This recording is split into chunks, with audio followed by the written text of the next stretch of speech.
Hey guys, it's Red Bullet here, aka It's Just Red. I'm coming at you with a build video and present my Banshee build to you. So what we'll do is we'll just jump right into it. So we're going to look at my overview.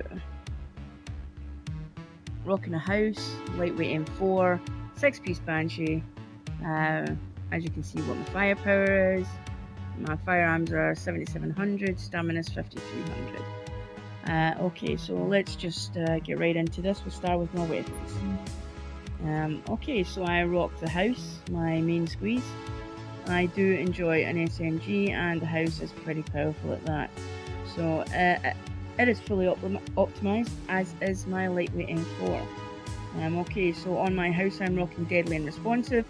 In my opinion, pretty much a god roll. I don't think it gets any better than that. Lots of people like different variations. For me, this is what works for me. Okay, my mods on that weapon are extended magazine, reload speed, and I always like a magazine with rate of fire because you can never do with too much. Pro red dot sight, crit hit damage at 19%, crit hit chance, headshot damage. I run a Tyrant Suppressor and I do that to get the 7.5% crit hit chance on it. A little bit of stability in there, a little bit extra crit hit damage. I run a small grip, which is giving me 19% crit hit damage. I believe that's max on the small grips.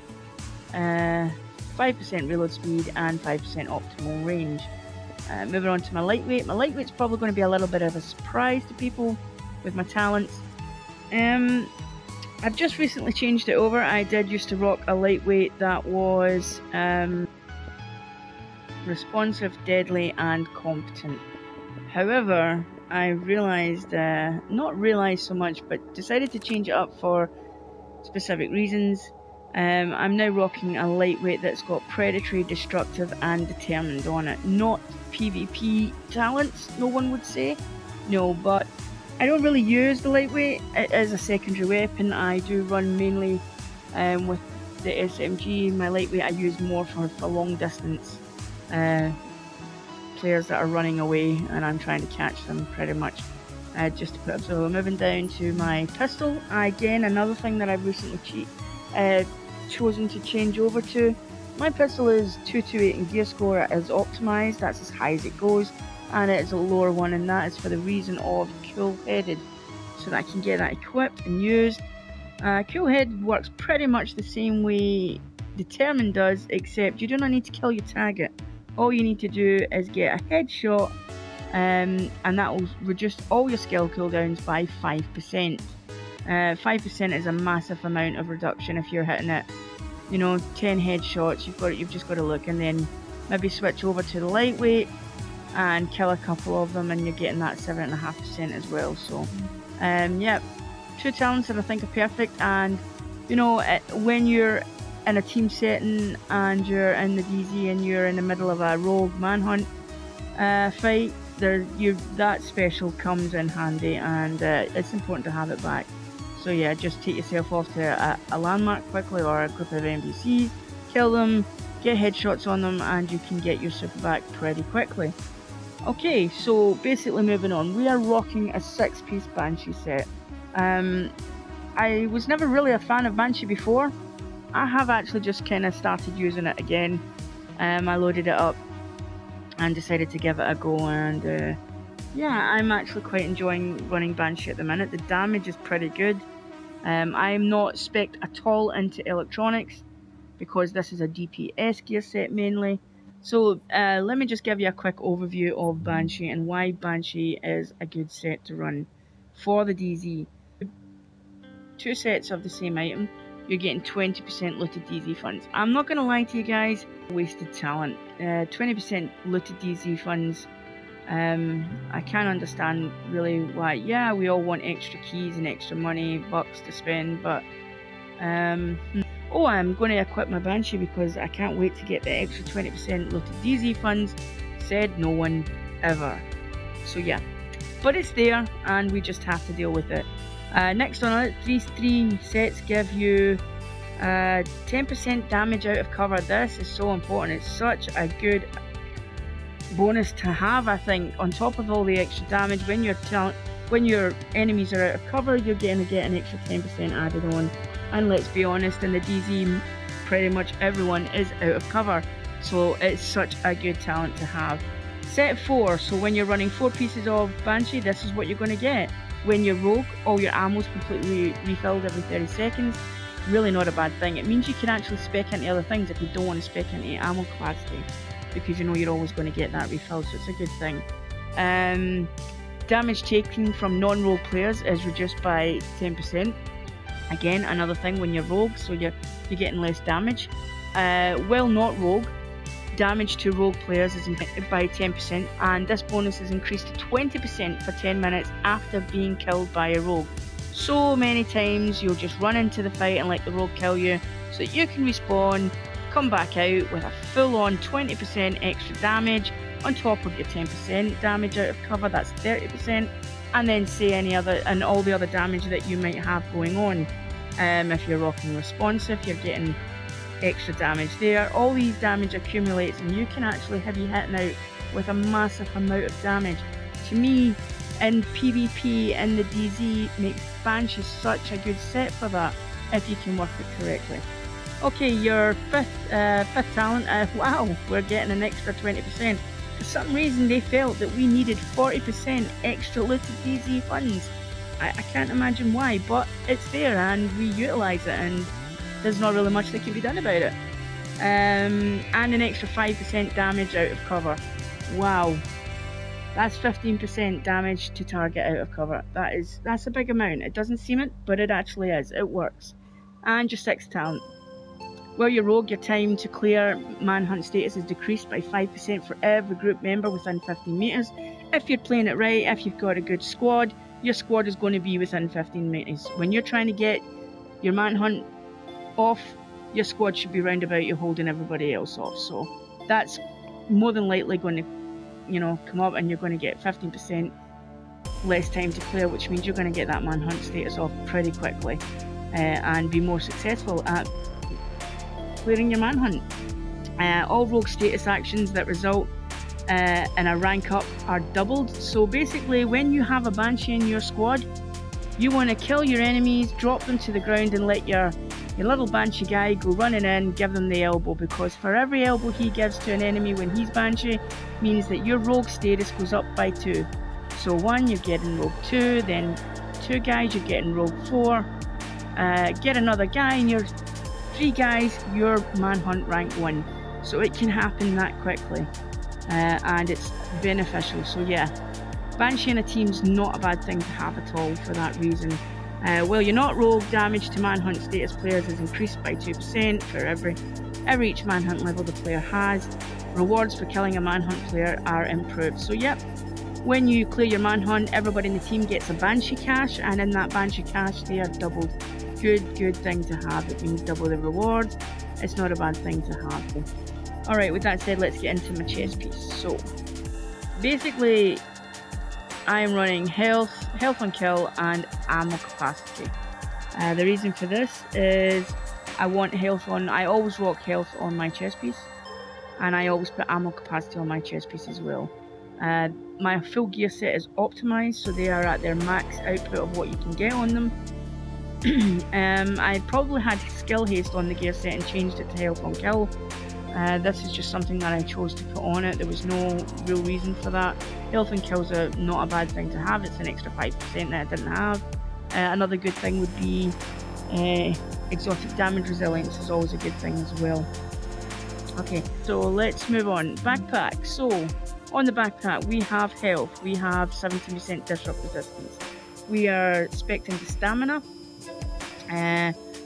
Disrupt resistance is already on it. As you can see, it's not something I rolled onto it. I wanted on stamina, I wanted health, so it is pretty much the way it had to be. I would not opt for disrupt resistance on my backpack. I would either opt for bleed, shock, or burn resistance, depending on what I had elsewhere. And stability is actually not a bad thing to have in a backpack if you feel like you really need it, but then you would need to forgo health. And for me personally, I did not want to forgo health on my backpack. I'm not expecting a crit hit damage. either on my backpack or my knee pads, and that's because, again, I want to be a little bit more tankier. I want to feel like I've got more survivability, and by speccing into health, for me personally, I feel like I can do that. For what I would have got in the backpack and my knee pads, I feel I was willing to forgo that amount of crit hit damage. Okay, moving on to my mask. Rolled on to firearms, 4% crit hit chance, 17% burn resistance. There isn't really anything else I would have in my mask. Pretty much, there isn't really anything else I would have in my mask. Pretty much every other mask that I have is spec'd that way. So yeah, that to me personally, for how I feel, that to me is a God Rogue mask. My gloves. My gloves could do with a little bit of work. They're not ideal for me, but they are spec'd into firearms, and 17% crit hit damage is max on what you can get in crit damage in the gloves. I do believe that crit hit damage is something everybody should have in the gloves, because it's a good chunk that you get, and it's important to have that, especially if you're going to be PvPing. 9% skill haste. Nope, I would not want skill haste on those gloves, but as I rolled into firearms and I crit hit damage, I really couldn't take it off, so ultimately I'll be looking for a better pair of gloves. I would want crit hit chance on those gloves instead.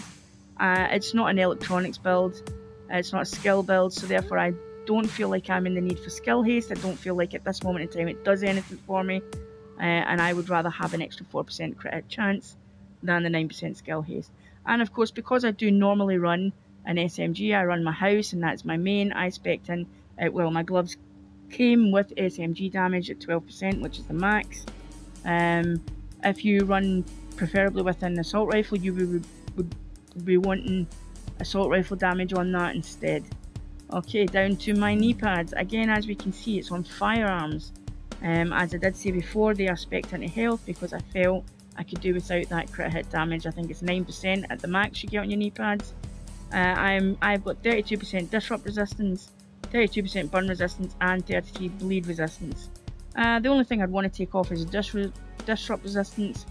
I would rather have shock resistance. It is the DZ. DZ is all about fire, shock.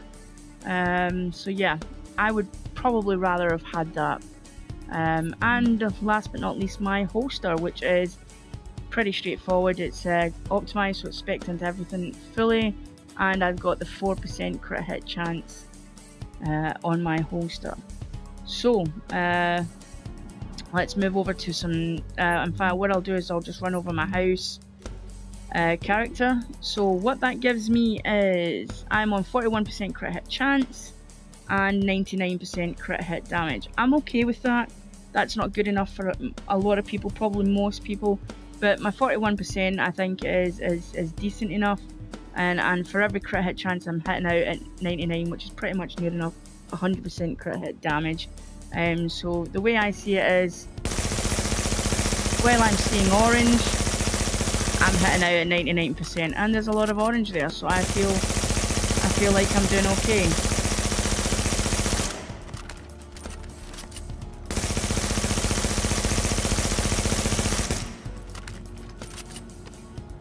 So yeah, bottom line is I feel like the crit hit chance for me, I'm getting my crits in, I'm getting 100% damage in as well. If there's somebody rocking a pulse, I know I'm always going to get extra from that.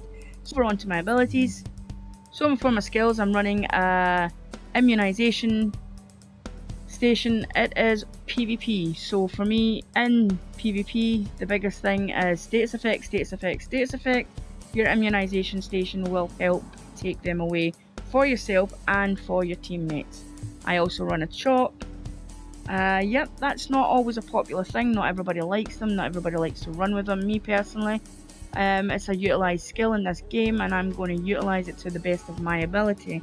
And if that means I need to stop an enemy in the track so that I can get a better hit on them, then I am going to use it, and I am going to do that. So I run a shock turret. I do occasionally change it out for an EMP, sticky bomb, or a pulse. Sometimes I'll change it out and run a pulse instead. Over onto my talents. It is PvP, and I do predominantly run in a group when I do DZ. So this is for everybody that wants to do any kind of PvP. If you're running in a group and you do not run Combat Medic, you are absolutely doing it wrong. Combat Medic is a must. When you use a medkit, it also will heal your ally next to you within 20 meters by 40%. Was such a big jump. And when you're in the middle of a manhunt rogue fight and you're running out, you've used a medkit, you've used your box, and you need an extra heal, just telling your buddy that you need a kit, they'll pop it, and then you've got your heal back. It matters, it changes the game, and it helps you and your teammates. I run Adrenaline. Again, popping a medkit can give a 7-second immunity from any state's effect. At this moment in time in the game, all you see is shock turrets, fire turrets. It is so important. Predator with the bleed, these status effects can help reduce all of those kind of things. I also run Precision. Precision is not something everybody likes. Me personally, I like to run it. Headshot a hostile to pulse them for 10 seconds. Help, it increases your damage, increases your crit hit chance. I also run On the Move. We are in the DZ, we are not cover based. Everybody is more than likely on the move in the DZ. You're always out of cover, you're always on your toes. So I run this because you get an extra 15% reduced damage coming into yourself for 10 seconds when you kill a hostile. And the idea is to be killing people, so it's a good thing to have. A little bit less damage, who doesn't want that? So I do enjoy running that. This is what I would probably run in the majority of my sets, unless it's a skill build, then it changes up. But that's pretty much what I do. So yeah, that is my Banshee build. It's could always do with improvement, and it could be better, but you know, for me it works. I like the fact that it's spec'd into firearms, and I've got a good bit of DPS where I can hit out to add on to all the extra damage that this lovely set actually offers. It's so underrated, but I feel like I'm chunky enough to withstand a fight, and kind of go for it and hope to come out the winner in the end. I do enjoy PvP, and this is my Banshee set. I hope you have enjoyed it. If you have any questions, anything else you want to know, even any tips to help me out, yeah, I'm willing to accept them. Chat with me, send me a DM, get in contact. I don't mind. So that's me. That's my build. You guys have been amazing. Thanks for listening. Thanks for watching. Thanks for taking note. And I hope you beautiful people have a good day. Thank you. Red out.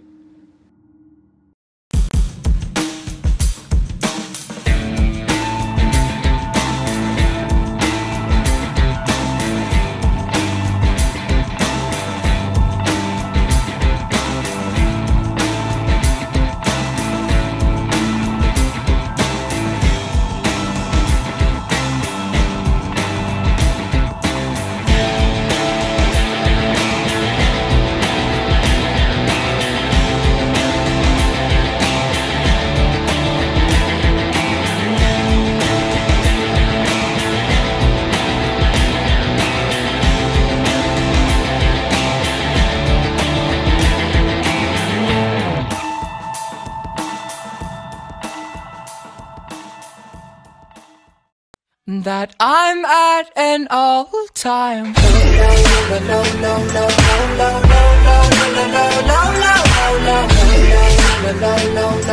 low.